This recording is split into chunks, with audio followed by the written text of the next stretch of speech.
C'est une des stars du monde des dinosaures, le Triceratops.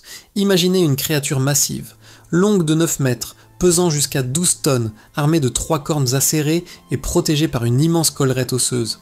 Dans les plaines du Crétacé tardif, ce géant herbivore affrontait ses ennemis dans des luttes dramatiques pour la survie. Mais pourquoi le Triceratops est-il devenu l'un des dinosaures les plus célèbres et les plus légendaires? Quel secret cache-t-il encore?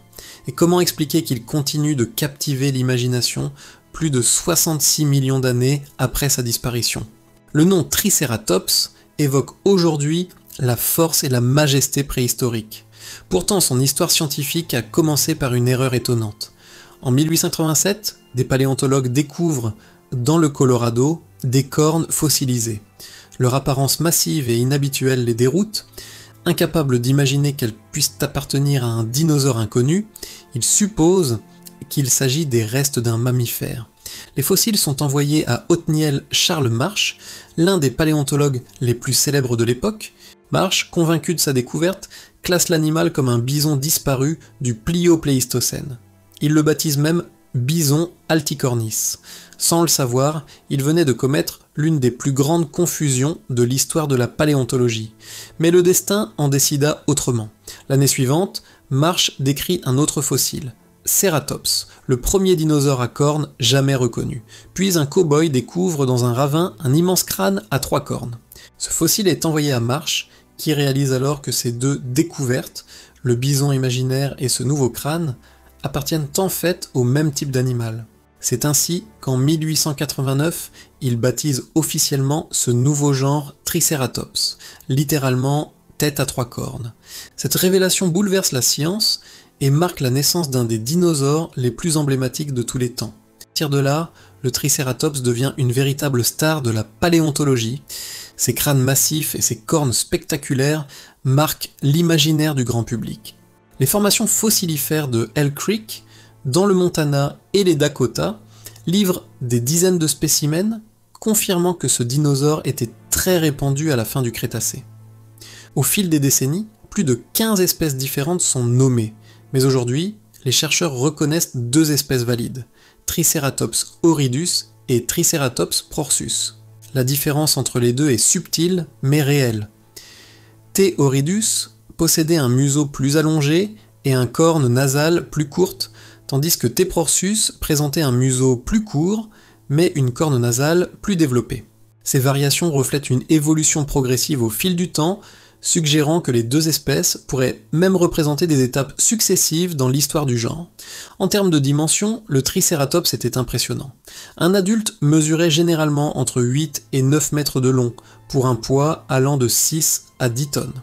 Certains spécimens exceptionnels atteignaient même 12 tonnes, rivalisant ainsi avec les plus grands tyrannosaures. Le spécimen le plus célèbre est surnommé Big John, découvert en 2014 dans le Dakota du Sud. Avec une collerette de 2,6 mètres de large, il détient le record du plus grand crâne de Triceratops jamais trouvé. Mis en vente aux enchères en 2021, il a été acquis pour plus de 6 millions d'euros, preuve de la fascination intacte que ce dinosaure exerce encore aujourd'hui. Mais ce qui faisait du Triceratops un survivant, ce n'était pas seulement sa taille. C'était aussi une architecture osseuse unique. Son ossature était incroyablement robuste, bien plus épais et dense que celle d'un éléphant africain. Son corps trapu, bas sur pattes, lui offrait une stabilité remarquable face aux prédateurs, et surtout son crâne. Chez un adulte, il pouvait mesurer jusqu'à 2,5 mètres de long et représenter plus d'un tiers de la longueur totale de l'animal. Une proportion absolument inédite chez les vertébrés terrestres. La grande collerette osseuse qui s'étendait à l'arrière de sa tête avait probablement plusieurs fonctions. Elle protégeait le cou, zone particulièrement vulnérable lors d'attaques. Sa structure était composée d'un tissu osseux capable de cicatriser rapidement, ce qui suggère qu'elle pouvait encaisser des coups violents. Mais cette collerette servait aussi d'instrument visuel. Les chercheurs pensent qu'elle pouvait être colorée, utilisée pour séduire les partenaires ou intimider les rivaux. Le symbole du Triceratops reste ses 3 cornes. Les 2 situées au-dessus des yeux pouvaient mesurer plus d'1 mètre de long, recouvertes de kératine, ce qui les rendait encore plus longues et plus tranchantes qu'il n'y paraît dans les fossiles. Si l'imaginaire populaire les associe à des duels épiques contre le Tyrannosaurus rex, les preuves montrent qu'elles servaient surtout à des combats entre tricératops eux-mêmes. Ces affrontements devaient être spectaculaires, deux mastodontes fonçant l'un sur l'autre, entrecroisant leurs cornes dans des luttes pour le territoire ou pour l'accès aux femelles. Les cicatrices fossiles le confirment. Environ 14% des crânes étudiés portent des traces de blessures compatibles avec des coups de corne. Même Big John présente une perforation dans sa collerette, sans doute infligée par un rival lors d'un duel. Cela dit, le Tricératops affrontait bel et bien le Tyrannosaurus rex, son seul véritable prédateur. Les fossiles en gardent la preuve. Des ossements de Tricératops portent des marques de dents correspondant parfaitement à la mâchoire du T-Rex. Mais l'histoire ne s'arrête pas là. Dans certains cas, c'est le Tricératops qui semble avoir eu le dessus. Le fossile spectaculaire, connu sous le nom de Dueling Dinosaur, montre un jeune T-Rex et un Tricératops adulte morts côte à côte, apparemment figés dans les restes d'un combat. Le tyrannosaure y présente de multiples blessures, dents cassées, fractures, crâne endommagé, tandis que le Tricératops porte seulement un impact mineur. Un autre spécimen, surnommé l'Irex, présentait une étrange perforation dans son fémur, peut-être causée par la corne d'un Tricératops l'ayant chargé par surprise. Ces indices suggèrent que ces duels n'étaient pas toujours à sens unique. Certains paléontologues, comme Peter Dodson, vont jusqu'à proposer que dans un combat frontal entre un Tricératops adulte en pleine force et un T-Rex, le vainqueur n'était pas garanti. Les cornes du Tricératops pouvaient être aussi redoutables que les mâchoires du roi des dinosaures. Malgré son arsenal défensif, le Tricératops restait un herbivore. Mais quel herbivore! Sa bouche était équipée d'un bec tranchant comme celui d'un perroquet, capable de sectionner des plantes coriaces. Derrière, jusqu'à 800 dents regroupées en batteries dentaires formaient une véritable usine à broyer. Ces dents se remplaçaient continuellement, garantissant une efficacité maximale pour mastiquer les cycas, fougères et palmiers bas.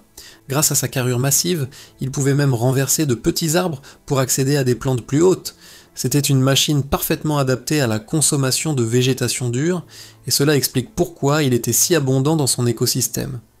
Dans certaines régions, le Tricératops représentait jusqu'à 40% des dinosaures retrouvés dans les couches fossiles.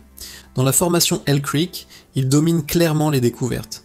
Pourtant, contrairement à d'autres dinosaures à cornes qui vivaient en immenses troupeaux, le Tricératops semble avoir été plutôt solitaire. La plupart des fossiles sont retrouvés isolés. Seuls quelques rares cas montrent de petits groupes de 5 individus au maximum, peut-être des familles ou des jeunes rassemblés pour se protéger. Il n'avait donc pas besoin de la force du nombre pour survivre. Ses armes, sa taille et son tempérament suffisaient à faire de lui une forteresse vivante. Le Tricératops évoluait dans un environnement riche et diversifié. Les forêts subtropicales, les marécages, les lacs et les rivières de la fin du Crétacé abritaient une faune variée. Il partageait son territoire avec des herbivores comme Edmontosaurus, Ankylosaurus, Pachycéphalosaure ou Alamosaurus, et avec de nombreux carnivores, Dakotaraptor, Troodon, Achéroraptor, mais aussi des crocodiliens primitifs comme Borealosuchus. Dans ce monde foisonnant, le Tricératops occupait une place centrale. Sa densité de population impressionnante prouve qu'il dominait son environnement comme peu d'herbivores avant lui.